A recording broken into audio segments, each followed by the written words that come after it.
Qui nous concerne. Cube Radio. En direct à LCN. Avec Philippe Vincent ce matin, on va parler de la question du salaire des élus. Philippe Vincent, c'est toujours pas réglé. Et hier, disons que Québec solidaire a dû s'expliquer. Ça n'a pas été facile, là.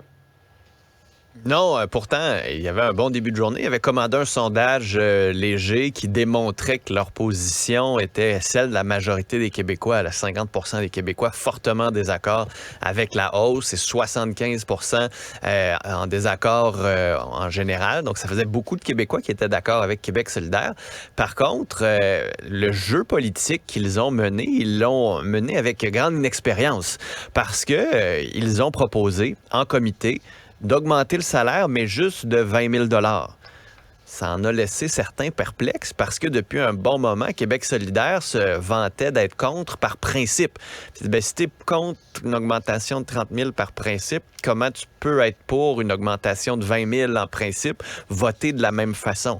Et Québec solidaire, au lieu d'expliquer que, bon, regardez, on essayait d'acheter du temps, on essayait de gagner du temps, on veut repousser cette réforme-là le plus loin possible, donc on a présenté une série d'amendements, certains un peu malhabiles. On y est allé d'une explication alambiquée pour nous dire que c'était pour amoindrir la facture pour les contribuables. Fait que le Québec solidaire, est-ce que c'est une position de principe? Est-ce que c'est une position fiscale? Entendez-vous vous-même sur votre propre position pour qu'on soit en mesure de voir un peu plus clair dans vos positions? Et c'est là où ça fait mal paraître les solidaires. Bon, c'est sûr que les libéraux et la CAQ s'en sont donnés à cœur joie pour souligner ça avec du crayon, de la paillette. Je veux dire, tout le monde, à chaque fois qu'on parlait du salaire des élus, même François Legault en a parlé, a aussi parlé de l'incohérence sur le fait que Gabriel Nadeau-Dubois se tapait sur le torse en disant « Nous, on va donner cette hausse-là à des organismes ». Le « nous », on entendait Québec solidaire. Puis là, finalement, on posait des questions. C'était oui, ben peut-être une partie. Puis là, Gabriel Nadeau-Dubois, il disait « Il n'y aura pas de ligne de parti là-dessus ». Donc, ce débat-là a comme montré ce qu'on aime le moins de la politique. Tu sais, des positions d'opposition un peu tout croche, un peu molles, où on se vante d'être dans les principes puis dans la vertu, puis finalement, on gratte un peu, puis c'est tout croche. On a entendu n'importe quoi, le whip du gouvernement qui pleurait quasiment en disant qu'il n'a pas le temps de voir sa mère, fait que ça y prend une augmentation de 30 000, puis que c'était la population en ce moment qui payait le prix de que les élus ne soient pas assez payés là-dedans. François Legault qui dit qu'il faut attirer les meilleurs, mais là, ton équipe n'est pas censée être la meilleure, donc on a vraiment besoin de cette hausse-là, puis si c'est ça, bien, pourquoi vous attendez pas à la prochaine élection?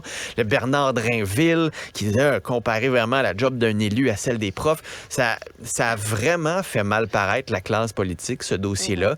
C'est dommage pour eux, parce qu'ils auraient pu décider en 2015, par exemple, d'adopter les recommandations du rapport Lheureux-Dubé, que ce soit exécutoire, qu'on n'en parle plus. Là, on a décidé de remettre ça dans les mains d'un comité, mais avec un mandat tronqué. Donc, ça a vraiment été bâclé comme dossier, et malheureusement, c'est le genre d'affaire, ça, qui va marquer, parce que veut pas qui cet été va avoir une augmentation de 30 000 ou de 60 000 $, à part les élus à l'Assemblée nationale, qui va avoir une augmentation de 30 %? Pas grand monde pour ne pas changer de job en plus. Donc, ah oui, donnez-moi là, c'est sûr. C'est sûr que moi, je vais la prendre si je pouvais l'avoir. Mais en même temps, ce serait un peu malaisant de dire, ben je la prends, puis c'est le travail des élus. Puis là, ça donne l'impression que les élus sont là pour s'en mettre plein les poches.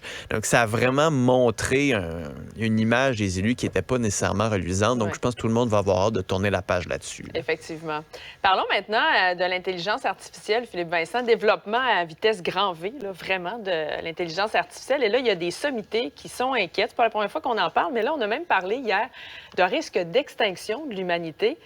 Est-ce que le Canada peut faire quelque chose? Est-ce qu'il doit agir rapidement?